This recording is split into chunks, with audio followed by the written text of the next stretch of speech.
Apprends-nous à prier, comme Jean l'a appris à ses disciples. Quand vous priez, dites « Notre Père qui es aux cieux, que ton nom soit sanctifié, que ton règne vienne, que ta volonté soit faite sur la terre comme au ciel. Donne-nous chaque jour notre pain quotidien. Pardonne-nous nos offenses, comme nous pardonnons aussi à ceux qui nous ont offensés. Protège-nous contre la tentation et délivre-nous du mal. » Bien-aimés en Christ, c'est encore avec beaucoup de joie que je vous retrouve pour la 3e conférence de la série qui porte sur la prière du Notre Père, l'oraison dominicale. Elle concerne les parties dans lesquelles notre Seigneur Jésus nous apprend à dire « Donne-nous aujourd'hui notre pain de ce jour, pardonne-nous nos offenses, comme nous pardonnons à ceux qui nous ont offensés. » Donne-nous. Ici se prolonge la confiance que Jésus nous inspire en son Père et qui est notre Père. De lui, nous pouvons tout attendre, lui dont la bonté est sans mesure. Cette expression fait partie du vocabulaire de l'Alliance, au cœur de laquelle Dieu se révèle. Non seulement Dieu avec nous, mais également Dieu pour nous.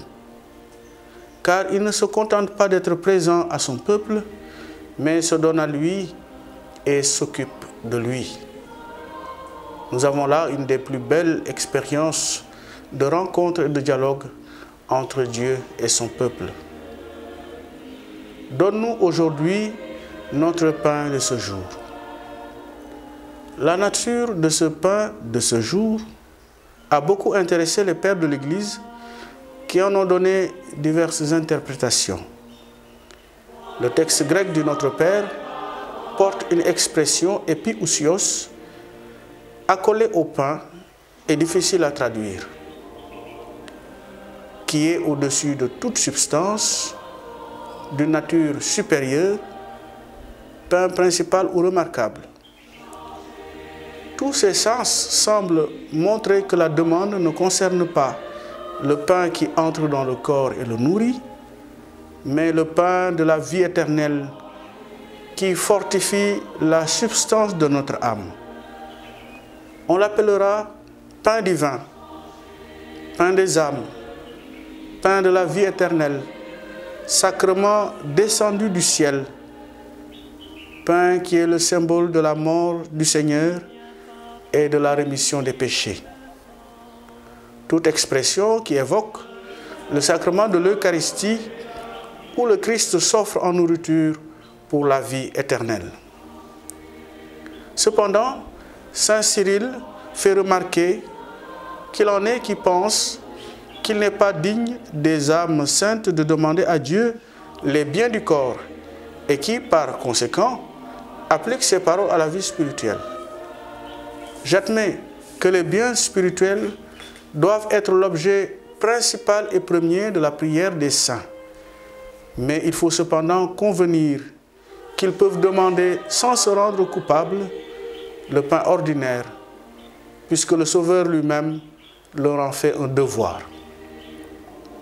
Saint Basile abonde dans le même sens. Il écrit « Le Sauveur semble nous dire « Ne vous rapportez pas à vous-même pour le pain quotidien qui vous est nécessaire pour soutenir votre vie de chaque jour, mais recourez à Dieu pour l'obtenir, en lui exposant les besoins de votre nature. » De même que Saint Jean Chrysostome, nous devons demander à Dieu les choses nécessaires à la vie, le pain destiné à soutenir notre existence, c'est-à-dire celui qui nous suffit aujourd'hui sans nous inquiéter du lendemain. En demandant notre pain de ce jour, nous prions pour obtenir tous les biens convenables, matériels et spirituels pour la conservation tout autant de notre vie spirituelle que celle de notre vie temporelle. Nous prions pour nous et pour tous les hommes, nos frères, dont nous sommes solidaires dans leurs besoins et leurs souffrances. Il est bien d'exprimer nos besoins, mais Dieu ne nous engage à aucune passivité. et nous invite à coopérer à sa providence. Cette demande de la prière, nous dit le catéchisme de l'Église catholique, ne peut pas être isolée des paraboles du pauvre Lazare et du jugement dernier, en Matthieu chapitre 25. Ces paraboles interrogent notre responsabilité en face de la précarité des autres. Si le pape François dénonce la culture de l'indifférence qui caractérise notre monde aujourd'hui, c'est pour nous faire savoir qu'il n'y a pas de structure juste sans des humains qui veulent être justes. Il nous revient donc, pour la combattre, de promouvoir la vertu du partage. Mais ayant fait notre travail, la nourriture reste un don de notre Père. Lui seul est capable de nous donner celle dont nous avons plus besoin. L'homme ne vit pas seulement de pain. Notre monde a faim du pain de vie, parole de Dieu et corps du Christ. En le recevant chaque jour dans l'Eucharistie, vivons de manière à mériter de le recevoir chaque jour. Car, comme nous le confie saint Augustin, si nous le recevons tous les jours, chaque jour devient pour nous aujourd'hui, et chaque jour Jésus ressuscite pour nous, car le jour où Jésus ressuscite doit être appelé véritablement aujourd'hui. Pardonne-nous nos offenses, comme nous pardonnons aussi à ceux qui nous ont offensés. Notre Seigneur ajoute cette demande nécessaire qui consiste à implorer la rémission de nos péchés, de nos fautes. Devant Dieu, la posture qui sied est que nous nous reconnaissions pécheurs en confessant notre misère, en même temps que nous proclamons la miséricorde de Dieu. Nous la proclamons maintenant. Notre espérance est ferme en Jésus qui nous obtient le pardon, car en lui, nos fautes sont pardonnées selon la richesse de sa grâce. Mais ce pardon est assorti d'une exigence de juste mesure, c'est-à-dire quand nous remettons nous-mêmes ce qui nous est dû à ceux qui nous ont fait du tort. À Dieu, nous demandons de manifester sa justice parce qu'il sait rendre à chacun ce qui lui est dû. Une chose est de reconnaître les offenses qui nous sont faites. Autre chose, la conscience des dettes nombreuses et considérables envers Dieu, qui est un être plein de miséricorde. Rendons grâce à Jésus-Christ, qui nous fait comprendre que l'effort de notre patience envers nos frères et sœurs est la cause de l'indulgence excessive de Dieu à notre égard, pas tout à fait méritée.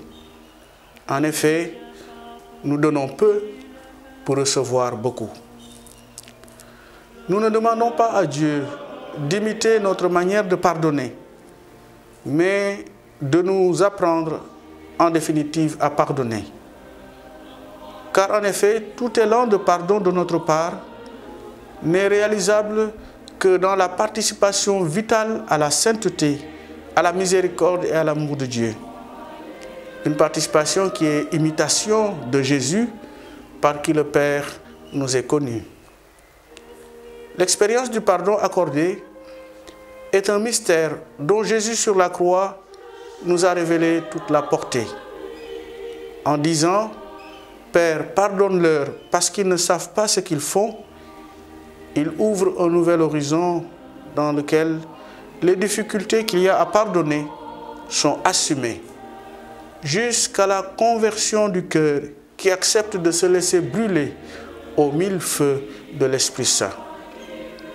Notre cœur est alors transformé dans son élan et dans sa mémoire. Dans son élan, lorsqu'en s'offrant à l'Esprit, il retourne la blessure en compassion. C'est grâce à elle que nous essaierons de comprendre les autres et tout le mal qu'ils s'infligent en faisant du mal aux autres. Dans sa mémoire, lorsqu'il la purifie, en transformant l'offense en intercession, Jésus suggère cette idée lorsqu'il dit à ses disciples et à nous aujourd'hui, vous avez appris qu'il a été dit, tu aimeras ton prochain et tu haïras ton ennemi. Et moi, je vous dis, aimez vos ennemis et priez pour ceux qui vous persécutent, afin d'être vraiment les fils de votre Père qui est aux cieux. Car il fait lever son soleil sur les méchants et sur les bons, et tomber la pluie sur les justes et les injustes. Le pardon est la condition fondamentale de la réconciliation. Je ne viens pas pour condamner